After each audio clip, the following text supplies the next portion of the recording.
Now, a delegation from the Media Coalition Against Illegal Mining has called on the Speaker of Parliament, Professor Oquaye.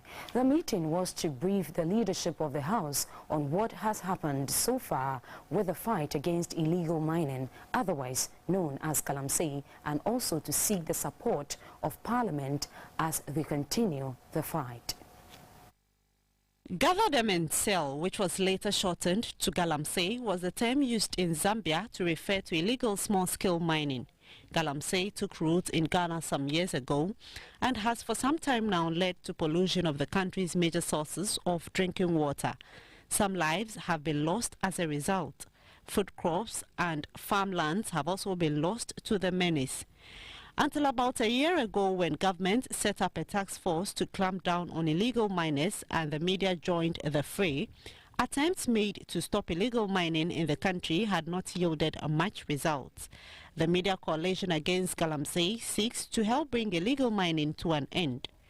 At a meeting in the Speaker's chamber in Parliament House, the leader of the delegation, Mr. Kenashibe, gave a briefing on their findings.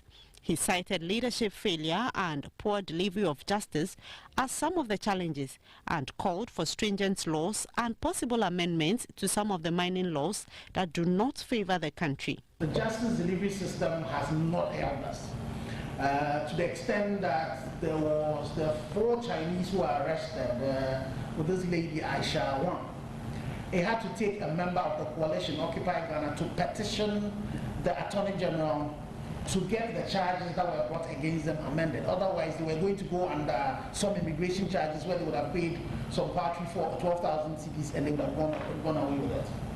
And even in that, if you look at the Minerals and Mining Act, for foreigners, if you are convicted, the minimum is 30,000 penalty units, which should be translating to 360,000 cedis or a fine up to 30 years in prison.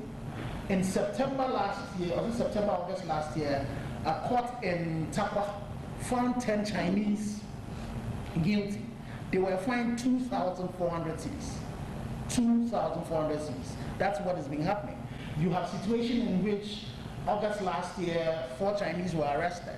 They were giving bail in 4 days' time. The same 4 Chinese with an additional Chinese person, 5, again were arrested in the same crime because they know that one, if arrests are made, it will take forever for prosecutions to happen. If prosecutions happen, it's like a ticket that they will pay for 2,400 cedis and they will go. So the fines themselves have not been stiff enough.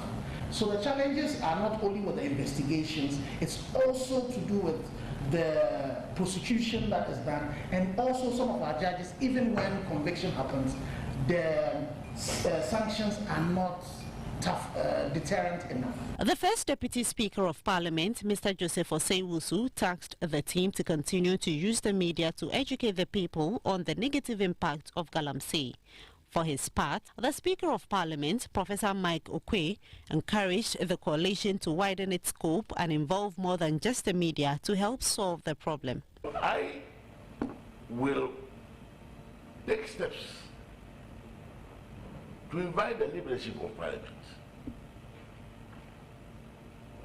and establish a group in collaboration with you. And that group will be Parliament and the Media Coalition in the fight against galamsey. Some members of the meeting from either side also shared their views.